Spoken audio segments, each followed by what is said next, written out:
कौशल्या के 2 बेटे थे, राम और श्याम। कौशल्या के पति का अच्छा बिजनेस था और वो भी एक अच्छी गृहस्थ महिला थी। बेटे बड़े हुए और पिता के साथ बिजनेस करने लगे। लेकिन एक दिन, पिताजी मैं फैक्ट्री जा रहा हूँ। ठीक है बेटा, शाम को भी ले जा साथ। रहने दे पिताजी, नई नई शादी हुई है, थोड़ा घूम फिर ले, फिर तो काम ही करना है ना। और क्या, राम ठीक ही तो कह रहा है।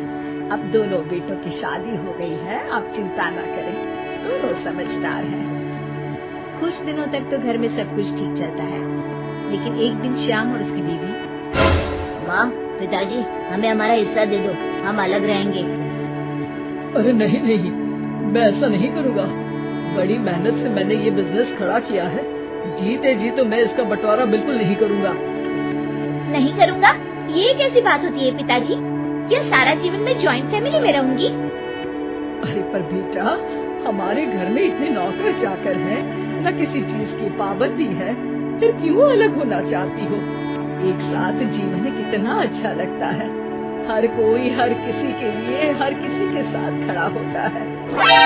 अरे बाप प्लीज, ये सब बातें करके वक्त जाया न करो। पिताजी आप नहीं देंगे तो मैं कानून का दरवाजा खटखटाऊंगा। तभी वहाँ राम आ जाता है।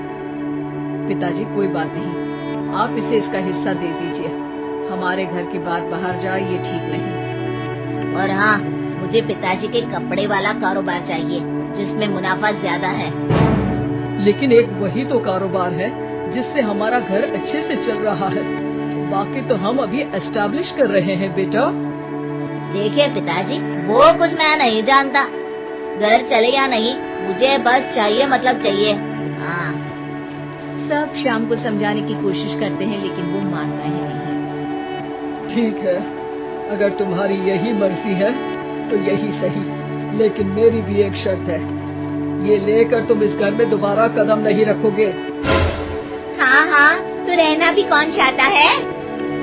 अरे कैसी बातें कर रहे हैं जी, मैं कैसे श्याम के बिना रहूंगी? ठीक है माँ, चलो हमारे साथ रहना। लेकिन बेटा, मैं परिवार के बिना भी नहीं रह सकती। अरे यार, मैं श्याम के बिना नहीं रह सकती, मैं परिवार के बिना नहीं रह सकती, तो हम क्या करें? तभी वहाँ राम की बीवी आ जाती है। देखो, तुम माँ को समझने की कोशिश करो।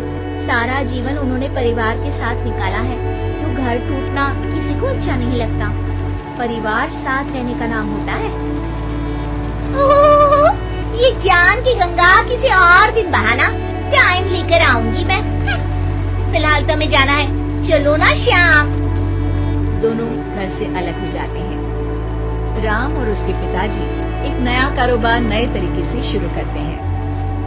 राम, ये फूड बिजनेस इतने फायदे का सौदा होगा मैंने तो कभी सोचा ही नहीं था। पिताजी, ये आपकी कड़ी मेहनत और सही नीति के कारण संभव हुआ है। घर के सारे एक साथ बैठकर खाना खा रहे होते हैं कि तभी आज श्याम की बहुत याद आ रही है। क्या तुम में से कोई मुझे उससे मिलवाने ले चलेगा? कोई जरूरत नहीं है।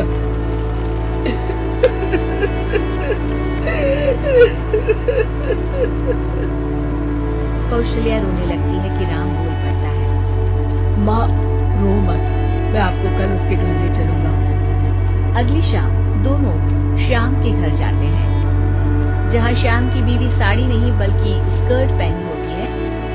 साथ में उसका भाई और माँ भी होते हैं। अरे आप लोग आइए आइए, मेरी माँ और भाई भी आए हुए हैं यहाँ पर। अब श्याम कहाँ है? वो दिखाई नहीं दे रहा। श्याम को देखने के लिए आंखें तरस रही है। अरे माँ जी, वो ना आज थके हैं तो सो गए हैं। अरे ये तुम्हारे भाई के हाथ में हमारे बिजनेस की फाइल क्यों है? क्यों है मतलब? परिवार का है, काम तो संभाल रहे हैं। कौशल्या सीधे श्याम के कमरे में जाती है, पर ये क्या, हट्टा कट्टा मोटा श्याम, उसकी हालत तो खस्ता सी थी। कौशल्या श्याम को पकड़ लेती है। अरे बेटा, क्या हुआ? ये हालत क्या बना रखी है? श्याम सामने खड़े राम के गले लग जाता है। भैया, मुझे माफ कर दो, मैं परिवार की किस्मत नहीं समझ पाया। और आपके खिलाफ हो गया। अरे पर हुआ क्या है? तब पीछे से श्याम की बीवी आ जाती है। होना क्या है और होगा क्या? कैसी बातें कर रहे हैं आप?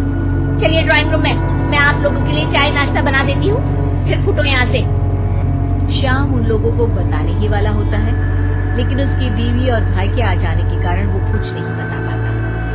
जब राम और कौशल्या वहाँ से जाने वाले होते हैं तो श्याम बोल पड़ता है, माँ भैया रुक जाओ ना थोड़ी देर। तभी उसकी बीवी आ जाती है। हाँ हाँ रुके तो थे, अब उन लोगों को अपने घर भी तो जाना है ना? क्यों माँ? दोनों वहाँ से चले जाते हैं, लेकिन रास्ते में माँ और राम दोनों के ही दिमाग में श्याम की बेचारे वाली तस्वीर घूम रही होती है। राम, क्या हाल है श्याम का? मजे कर रहा होगा जिसके लिए वो अलग हुआ है। नहीं नहीं पापा, श्याम की हालत काफी खराब है। ये बोलकर वो सारा किस्सा पिता के सामने रख देता है।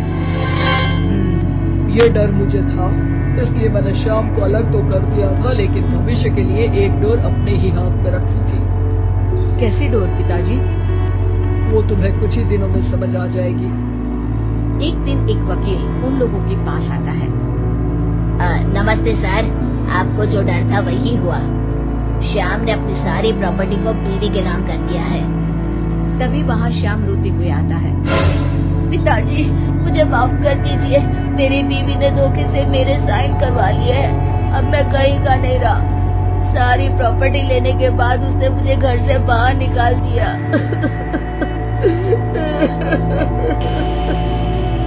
कोई बात नहीं बेटा, तुझे अकल आ गई, यही बहुत है। लेकिन आपका मेहनत से बनाया कारोबार मेरे कारण चला गया।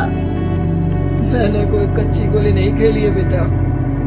तभी वकील बोल पड़ता है, आपकी कोई भी प्रॉपर्टी आपके पिता और भाई के साइन के बिना आप किसी को नहीं दे सकते। इसी शर्त में आपको वो कारोबार दिया गया था। अरे वाह पिताजी, आप ग्रेट हो। वैसे भी इतनी मेहनत से खड़ा किया हुआ कारोबार मैं ऐसे ही किसी को थोड़ी ना दे सकता था। और बेटा, सुबह का भूला शाम को वापस आ जाए तो उसे भूला नहीं कहते, श्याम कहते हैं।